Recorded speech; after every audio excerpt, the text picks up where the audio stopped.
Please check out our sponsors NordVPN for the best in online security. It's the best VPN on the market, and you can try it risk-free now with a 30-day money-back guarantee by visiting nordvpn.com/heartandhand. That's nordvpn.com/heartandhand, and it's risk-free with a 30-day money-back guarantee.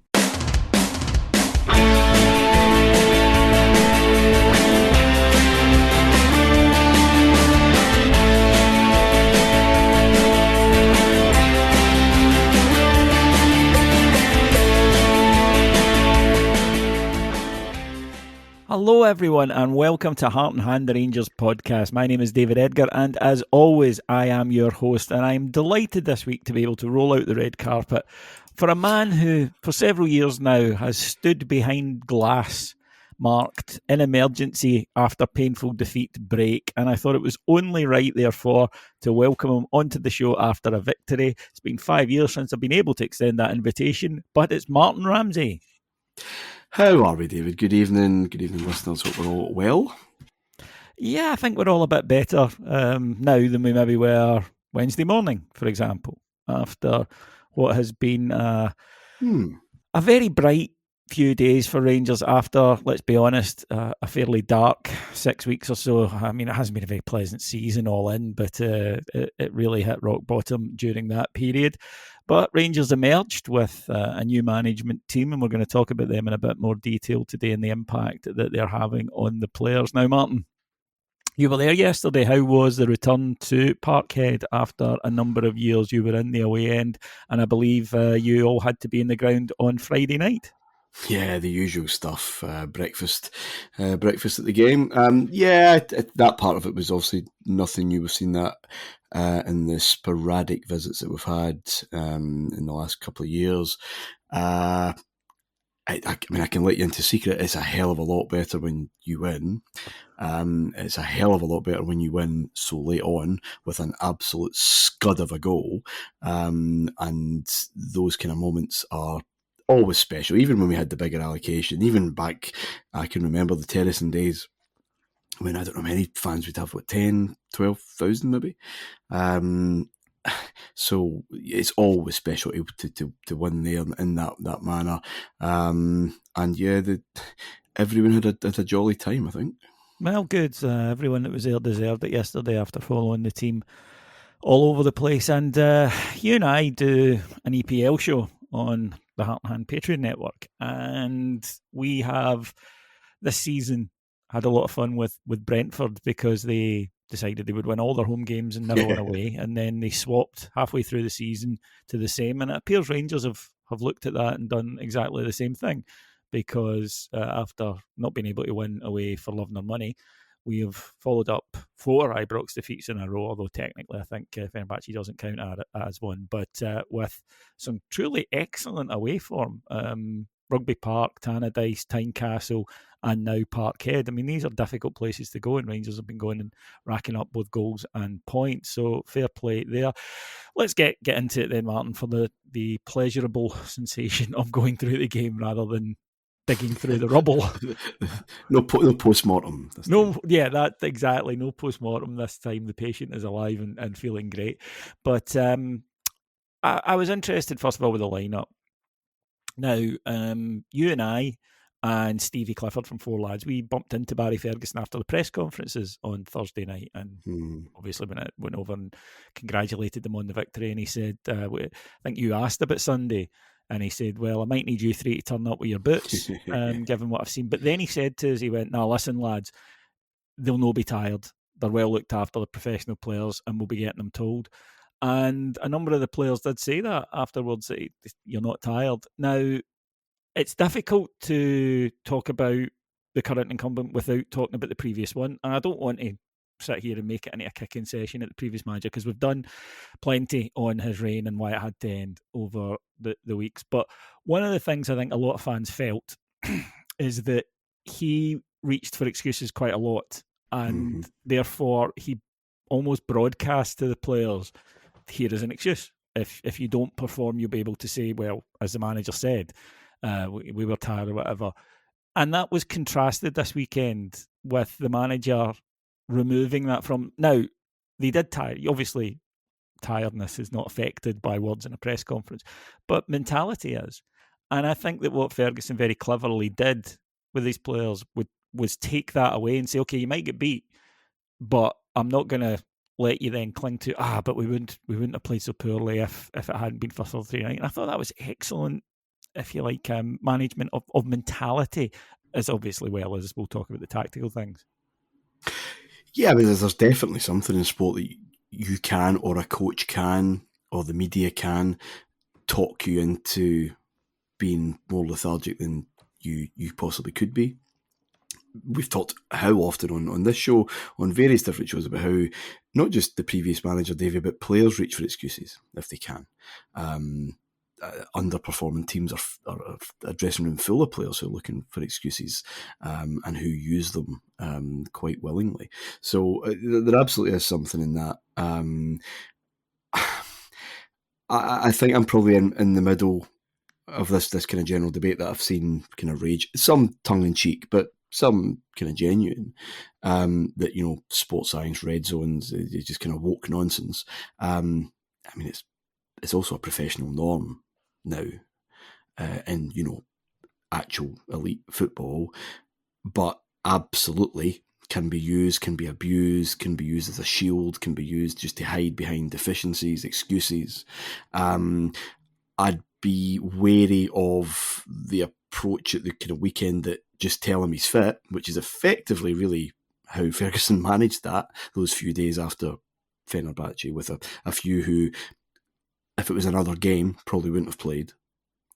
Now that speaks to a former Rangers era, I think, that we lived through, where that harder approach to fitness was very much de rigueur, where we had one of the worst records of injuries kind of known at the club, because it wasn't professional. It was just play through pain, just play through until they were a crumpled mess. So somewhere in the middle would be good, where you use science as a guide, you understand players' limits, but you don't give them a let up, and you don't let them hide.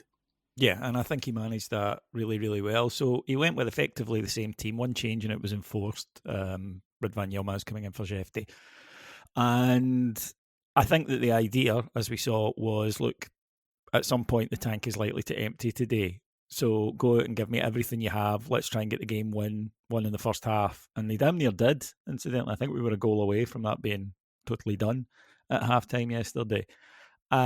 We've long sat and complained on this show, and many other Rangers fans have as well, about going to Parkhead meekly and almost accepting that you're going to lose and playing like you're waiting for something bad to happen. And what's Yeah. generally happened is the pattern has been Rangers are okay in the opening 20 minutes, sitting deep, not really doing too much. But as soon as they do concede, then they concede a batch and the game is done by half time.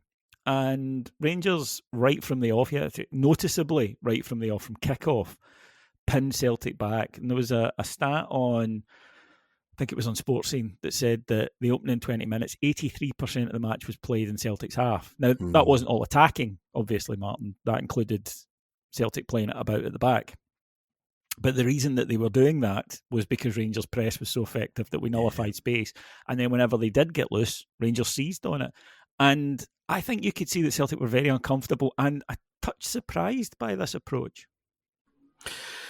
They were uncomfortable, certainly, for the first time. I think you're absolutely right. And going back to your original question about the fans as well, there's definitely that feeding off one another. That they can see that this is a Rangers performance, attitude, approach that's what we like to see, and that gives the travelling support a bit more confidence. I'm not entirely sure whether Celtic would have expected anything else, and they wouldn't have really done their homework. It's kind of why Ferguson's there, right? To give that boost of aggression, and oomph, and just something to kind of cling on to at the end of this season, because it's a short term thing. You can be like that for a few months. You can't be like that for a few seasons, because, as I said, your players will disintegrate. But they should have expected that. And hell mend them if they didn't, if they thought it was just going to be business as usual, especially with who they had out, and Rangers maybe seeing an opportunity there, a weakness there, which there absolutely was. Yeah, the reason I say that is Brendan Rodgers was asked about it on the Friday, and he said, "I haven't seen much significant change in Rangers since Yeah. Barry Ferguson took over." And I do think that, look, it's understandable because that has been the pattern of Old Firm games now for several years. So, And also, sorry, David, just to cut in, it's not a terrible assessment of the very short sample that Ferguson's been in charge, right? That Motherwell game a few weeks ago and Turkey. And you could talk about the three at the back and the kind of tweaks, but I'm sure you got onto in a minute with regards to the Old Firm.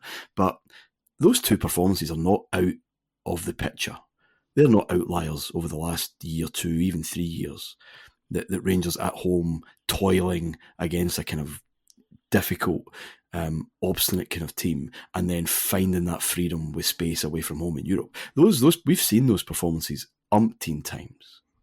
And then the kind of in betwixt and between Ibrox and on Thursday night, not knowing whether to stick or twist really for most of that game. None of that was a surprise. But what they should have been prepared for is that the manager here, compared to the two managers at least in the past, knows what this game's about and will approach it differently. And I think Rodgers is playing games there. I have no doubt that he would have at least have expected what we did. He probably just had more confidence that his team would be able to play around that press a lot more and match Rangers' intensity, which certainly in the first half Celtic just didn't really do. no, they didn't, and a big part of that I thought was due to Rangers pressing being organised and disciplined. It wasn't one guy would head off and a gap would appear. There were triggers, and when those triggers were pressed, they went collectively. And I thought the midfield was very good yesterday. The manager switching to more of a traditional, flatter midfield three. Dio was still pushed a little bit forward, but that allowed Barron to sit mainly, which allowed Raskin to go shutting things down, hunting for the ball, and allowed Dio to push a little bit further forward. Another thing that has been mentioned, Martyn, is the improvement in set pieces in recent weeks. A big part of it originally was put down to Issam Sharai, but also I did notice several pundits, some of whom have worked with Billy Dodds, talking about the first goal and said that's a Billy Dodds goal. That's something he's drilled, when I was with him, when I worked under him. And I think an interesting thing for supporters to do is when you're watching this goal back a couple of times, I'm sure you will be, don't just watch the ball, the delivery, and the run, all of which are excellent. Have a look at what's going on behind that. Rangers are doing things that we haven't seen too often, which is there are set positions for players who are not going to be getting the ball in. There are set runs, set blocks, etc. Pretty standard stuff, but stuff we haven't seen from people in blue shirts for a couple of years anyway. No, set pieces are passé, David. On the continent, they are. Well, there is a school. We still get a lot of them in Scotland. This is the problem. They are passé in the. I mean, I'm joking a little bit, but I'm sure we've talked about this before.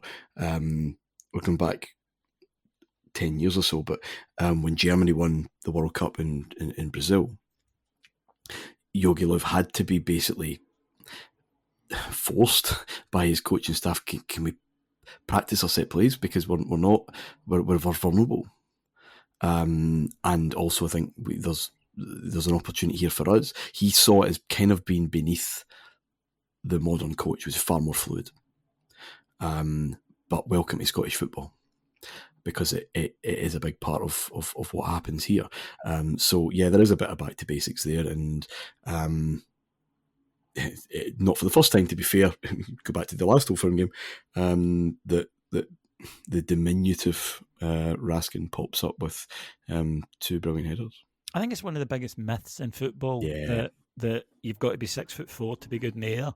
I don't believe that at all. If you time your jump well, if you are competitive, yeah, I mean, obviously, if there's somebody who's a good header of the ball who's 6'4" and you're 5'8", he's likely to win them more often than not.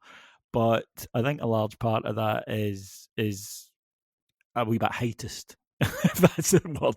But yeah, terrific delivery from Tav, terrific run header, and it is a very good header, incidentally, to flash it right in because it hits the side netting, which it's Yeah. absolute perfection. No keeper saving it.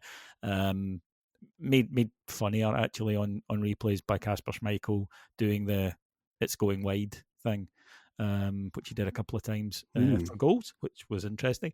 But Rangers then getting off to a great start. A script had been flipped on its head, something that we haven't seen. We've long debated taking the lead, scoring the first goal in one of these matches, and the reason for that, Martin, is very rarely does a team who scores first in an Old Firm lose.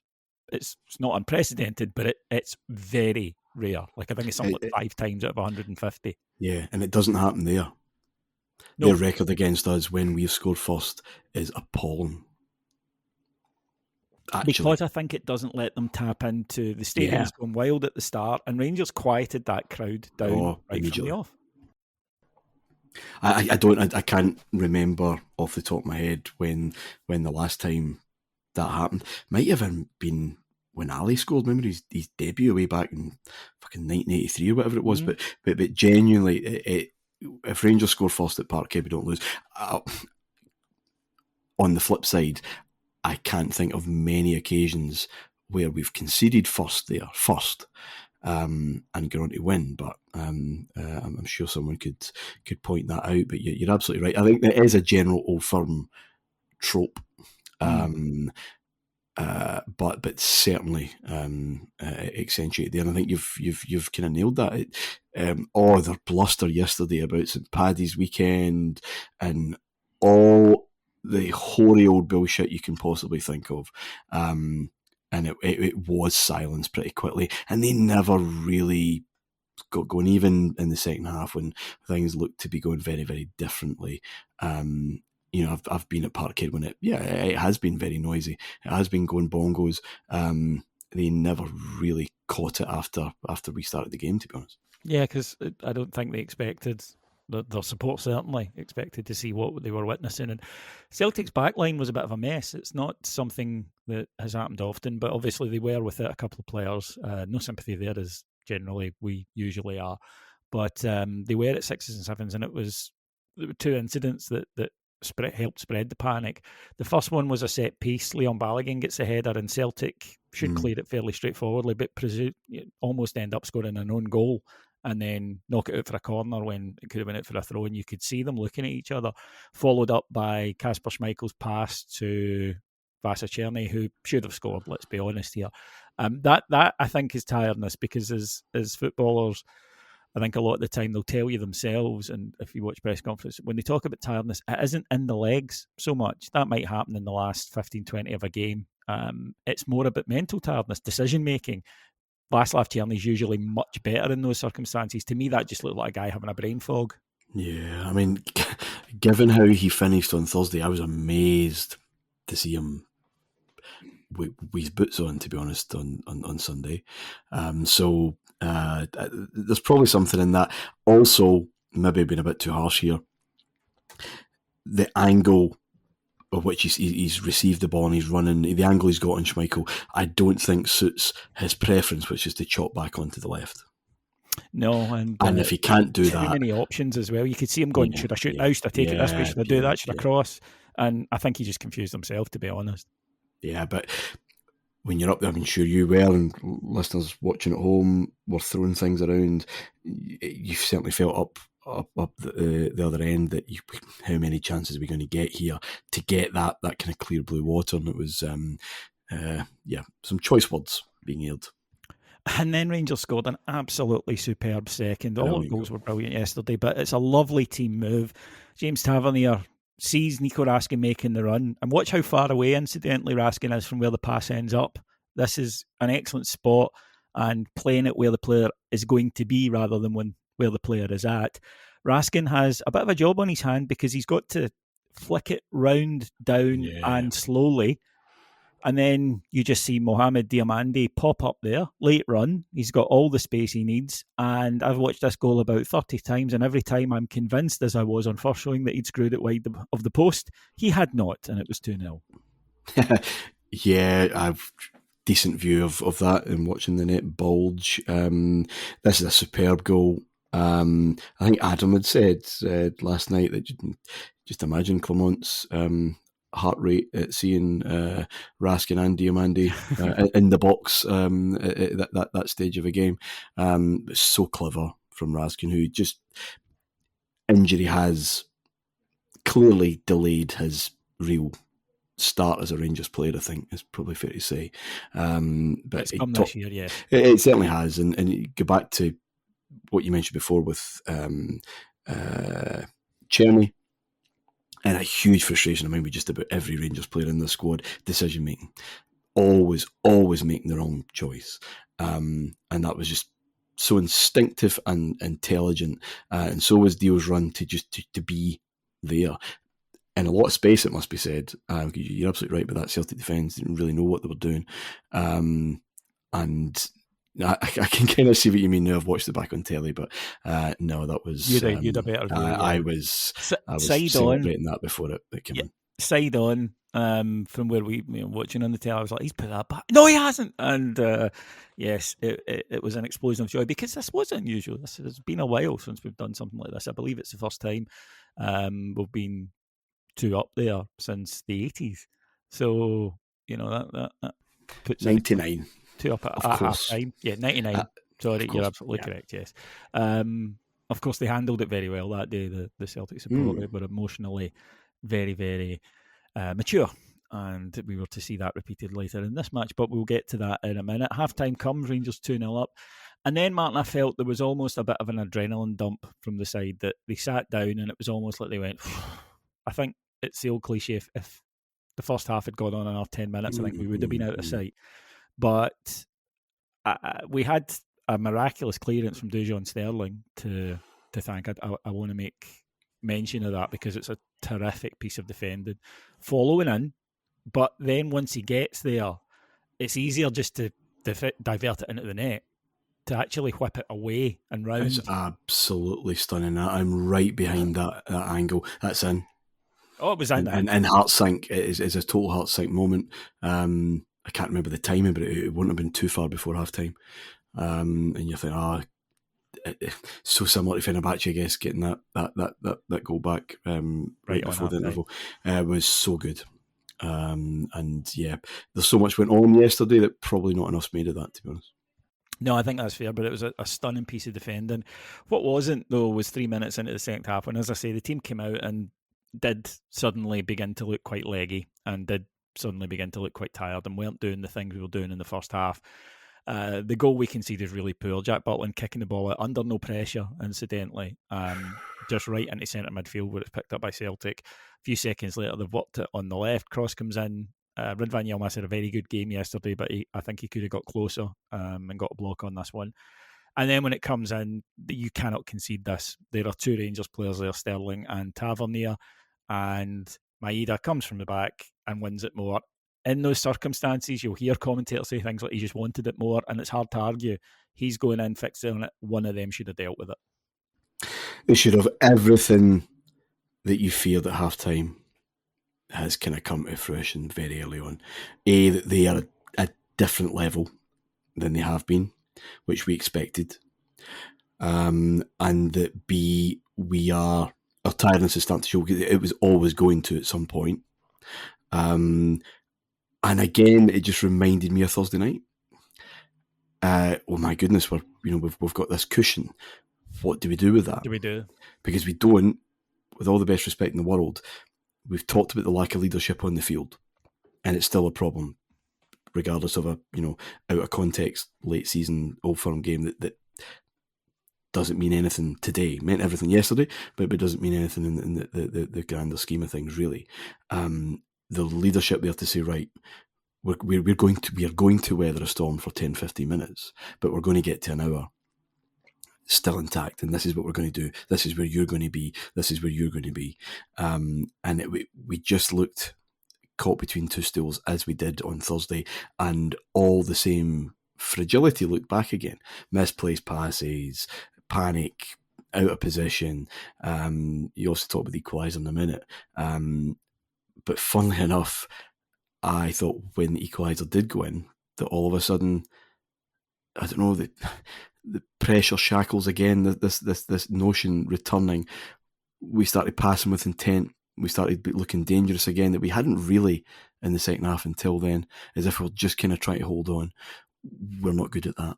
I think that's probably fair to say.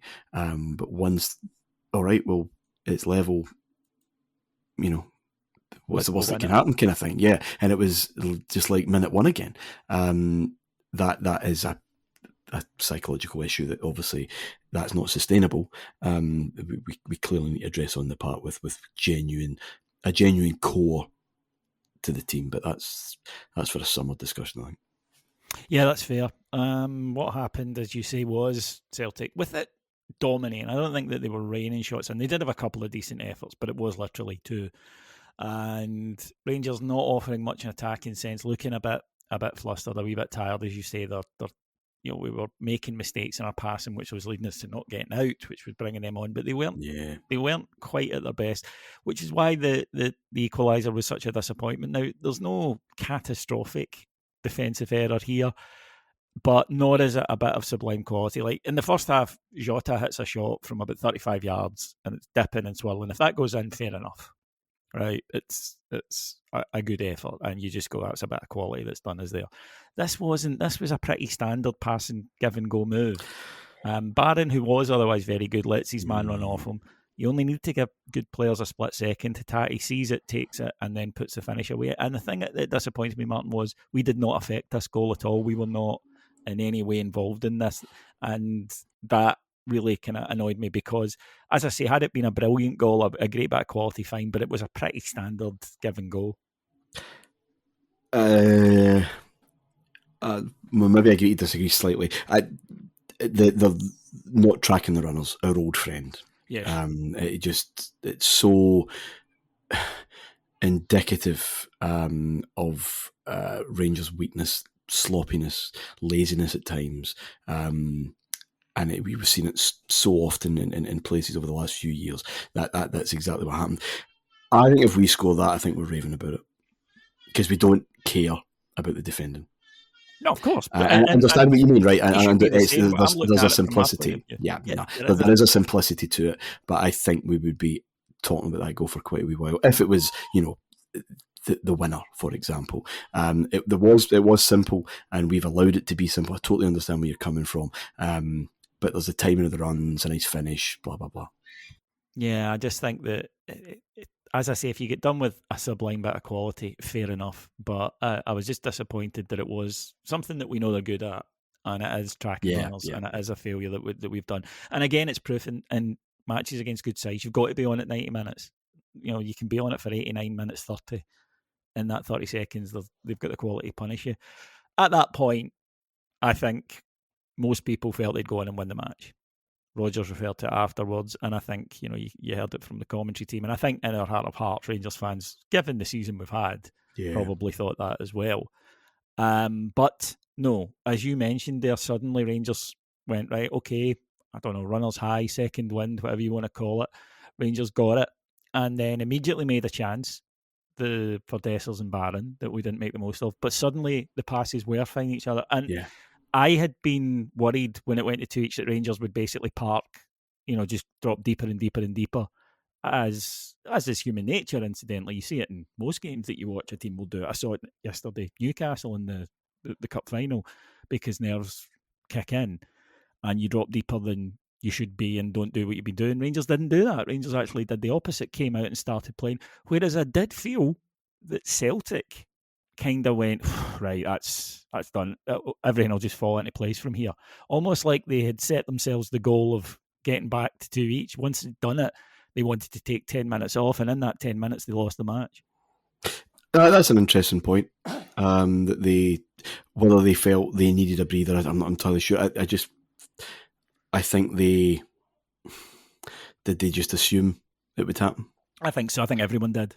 Yeah, and therefore we've done the hard work with intensity, and now, well, obviously someone will pop up, and there's probably something in just their league position with that complacency. Again, if you're looking at this dispassionately, which is very difficult for us to do, of course, but if this fixture's in another league, you say, well, they've done it so often.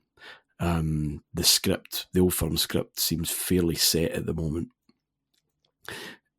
Human nature being what it is, you could forgive them for just assuming that there's an inevitability. Whereas when games have been played where maybe the league situation is more in the balance, that intensity, that hunger is there, that there's no assumptions made. They would just drive on and drive on and drive on. So I think you're right, that maybe Rangers saw that foot off the gas a wee bit, but I give the credit to us because I think we stepped on it.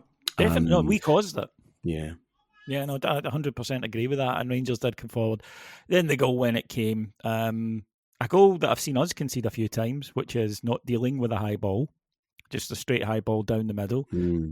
Carter Vickers, who was poor yesterday, probably as poor as I've seen him against us. I'll give us again the credit for that. But he steps up to deal with it, doesn't. Johnston, who's covering, slips.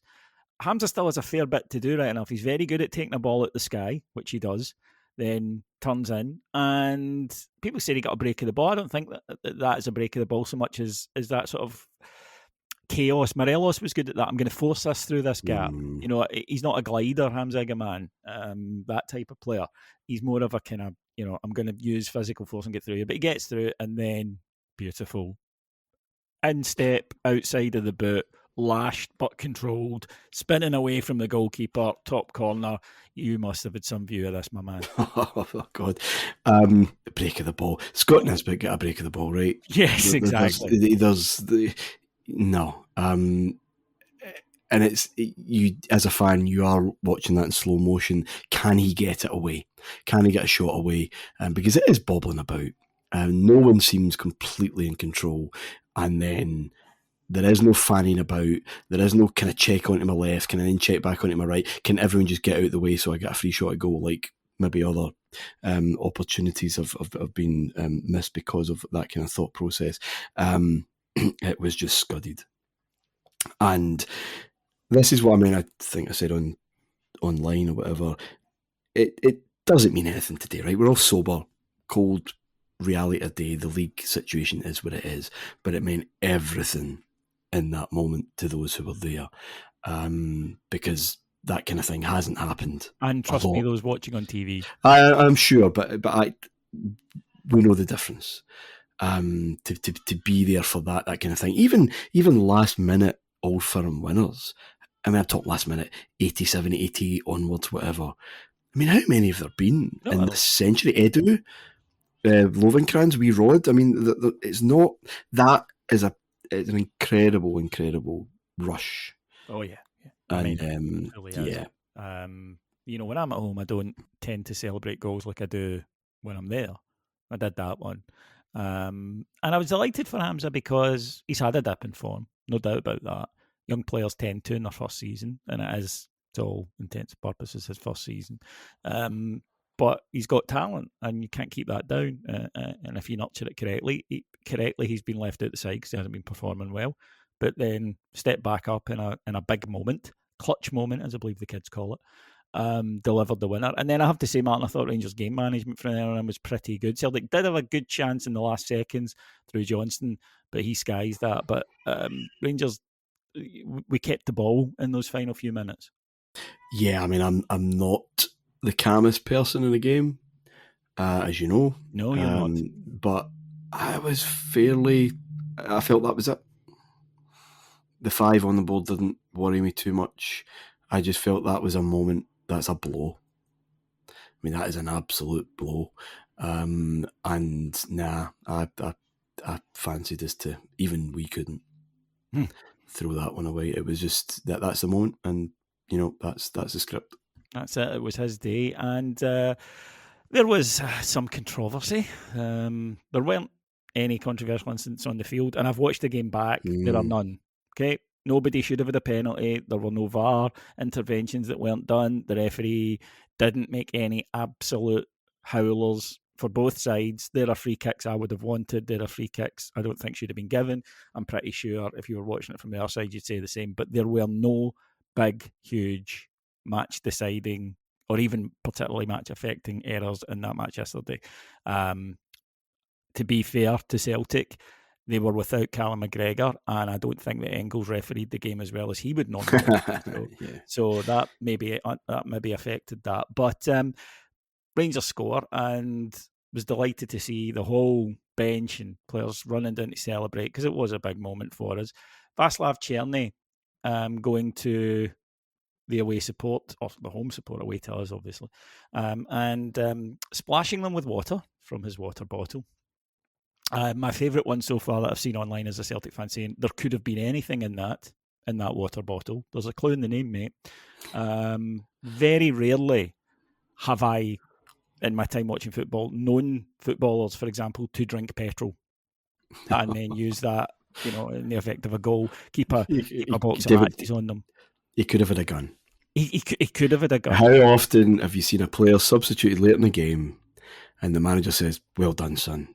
You're absolutely shattered. Sit down, there's a revolver for you. Put your jacket on." Yeah, I mean, it's like it could have been any. It could have been a dragon. And what you said there, if he'd let the dragon go and the dragon had set him on fire, then you wouldn't be laughing. I love this hypothetical. It could have been, because those arguments of it could have been are, do you let someone in an area, do you let someone get to a situation that could be dangerous because they could be carrying something that's why we have security, right? Should someone be in this zone of a gig because who knows what they've got? That's that argument. We know it was water. Yes. So that's all.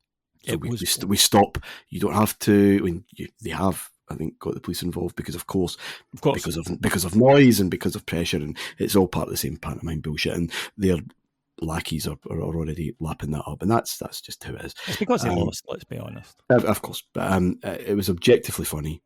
Yes, it was objectively safe. What I would say is that a lot of that moralising and wouldn't everyone, someone think of the children. I'm not naive enough to think that if it was the other way around, there wouldn't have been furious, moralistic diatribes from Rangers fans, because that's just how it works. Yeah, but it wasn't yesterday, and it was very, very funny. That's the thing, and I accept, by the way, football fans, we carry a degree of hypocrisy with us. Diving's a great example. When our player does it, fine, as long as he gets the free kick or the penalty. When someone else does it, it's objectionable, morally terrible, the end of Western civilization. I accept that. But the reaction is exactly as you say. If you're a Celtic fan, you don't like that. If you're a Rangers fan, you think it's hilarious. And if you're a non-Rangers or Celtic fan, like all the reaction I've seen from Six England is, this is brilliant, watch this, this is hilarious. Because that, as you say, because it is actually objectively hilarious, right? It's very funny. I mean, the guy standing up and quite clearly saying on camera, "I'm the victim here," is the most perfect emblem of a Celtic supporter you could possibly. And I mean, he'll be delighted with that because it means he gets to go home, and as a victim and not focus on the 3-2. But I mean, don't get me wrong. If I'm on the front row of the enclosure or whatever, the West enclosure, and Celtic have nabbed a last-minute winner after coming back to 2-2, and Anthony Ralston or whoever, I don't know the names, but someone had squatted me, I'd be fucking livid. Be livid anyway, but it's because of the goal, not the water. Not the water, yeah, exactly that. But as you say, it's a storm in a teacup, it'll pass fairly quickly. What I would see, though, is quite interesting between that, Dujon Sterling going on Instagram afterwards and saying, "Nice to get 3 points to this shithole." And Dujon, by the way, one of the quietest, most vanilla guys you'll ever meet, right? This is not Bobber Brown getting to a dressing room at 10 o'clock just to headbutt the wall. Just to headbutt the wall. No, I mean, he's just a genuinely nice, quiet young lad. Does this come from the coaching staff? Because, listen, when Barry came in, there was a lot of Rangers have just gone for staunch. And I think that's done him a disservice. And I think he's proven that tactically and with the coaching staff as well, what they're clearly doing. They are working on things. I think, we've mentioned set pieces. We've mentioned things like shape, pressing, triggers. These are things that are worked upon. So I think that the broad brush portrayal of Barry has been quite unfair, but I think he is demonstrating that. But in Old Firm matches, you have to understand that the team you're playing against drill into their players. It comes from the top in that club and from other fans. They hate us, and they make no apologies for their hatred of us. And you see it when ex-players leave, and you think, why are you like this? Because you didn't grow up a Celtic fan, because it is indoctrinated into them. And I do think Barry said it on Friday. Sometimes we're too nice. Now, that doesn't mean that you don't rate them or that you don't think they've got good players or you don't make preparations for them. But there is absolutely nothing wrong in saying, I am desperate to beat this lot. I don't like this lot. I want to make sure we go there and get a victory. And I saw that yesterday, and quite frankly, I was bloody delighted by it. I think it speaks to something that's unavoidable, and it's going to have to be a part of the discussion going forward about who the next guy is. Because, yes, you do need a genuine track record, or I think we need someone with a genuine track record of coaching quality. But that alone isn't, we know that alone isn't enough. Winning leagues and titles and trophies elsewhere in and of itself isn't enough if they dismiss the reality of this league and they dismiss the reality of what it is to manage Rangers, to play for Rangers, to be Rangers. And it was a reminder. I'll stand by what I said, I think, when you last had me on, Davey, when Ferguson had just been announced. And I said something along the lines of, we need to not lose our shit the other way if he comes in and, gets the better of Mourinho, for example, and there's a kind of Ugo Ekehog type win at Parkhead, and maybe we go out to Bilbao, but it's respectable and it's maybe close. We have to, maintain reality and look at the kind of bigger picture for the kind of longer term, and I would stick by that. But what he has given, and certainly how he handled yesterday and how the team responded to yesterday, is that there needs to be a genuine appreciation for what this club is and what this club faces and what this fixture is. That it simply can't be done purely on a whiteboard. And it can't all be staunch blood and snotters either, by the way. Exactly. So this is the problem that we have. Yeah, this is the problem that we have, trying to find that balance, trying to find that guy who could have a reliable CV that you could say you're pinning your hopes on him for 2 or 3 years, but he knows what it's all about.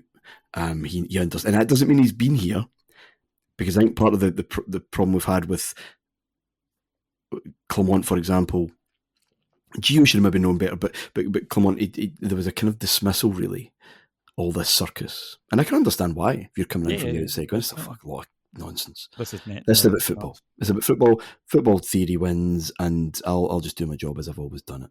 And that's what leads you to look at Robin proper and say he'll do in Scotland, because he will have done well elsewhere, and that's fine. It's the dismissal of our idiosyncrasies, if you like, that doesn't serve you well, and that's a challenge for Rangers to find someone who ticks both of those big boxes. But it's been a reminder that it's necessary. Mm-hmm. It is necessary to find someone who appreciates. Maybe doesn't absolutely get it completely themselves, because Gerrard, I think, kind of got it. He kind of understood. He's come from a club with big rivalries as well, I suppose. And yeah, that's going to be a challenge for the new ownership. But it was a reminder that just needs to be in the package as well. Yeah, it's a currency that you've got to possess. Yeah, I think is a good way to put it. Right then, folks, it has been very pleasant to do this. Been too long. Hopefully, it won't be as long before we need to do it again. But I would just like to thank our producers, Mike Lee and Paul Miles, and to thank my very wonderful guest, Martyn Ramsey, who you could hear by his voice had left a lot of that vocal power at the East End of Glasgow yesterday. Yeah, I played my part. You did. You did. Yes. But I'm delighted to hear that. Right, folks, thank you so much for joining me today. Let me know what you think in the comments. Usually get a lot of Celtic fans in the comments on Hmm. YouTube after one of these. Be interesting to see if they show up as always. But it has been a very nice few days in Rangers World, and now we have an international break to just sit back, relax, It's and two enjoy it. weeks. 2 weeks of nothing. Yeah. Well, listen, Brilliant. you know my views though in international football, but this time coming off an Old Firm, I can't think of a better way to go and Oh, I end used it. to hate them, but just Rangers World in recent years, I have a huge appreciation for just doing very, very little. This was a nice break, and at least we can bask instead of licking wounds for a fortnight. Yeah, as you say, at least this time we can enjoy it as opposed to, as you say, picking over the courts like a massive football game of operation. We can just get on with enjoying it. Right then, folks, thank you very, very much for joining me. Of course, there's loads more content, loads more in depth on the Old Firm and everything else over on our Patreon, patreon.com/heart and hand. I will be back here next week. Until then, have a very splendid week. Take care, everybody. Bye bye.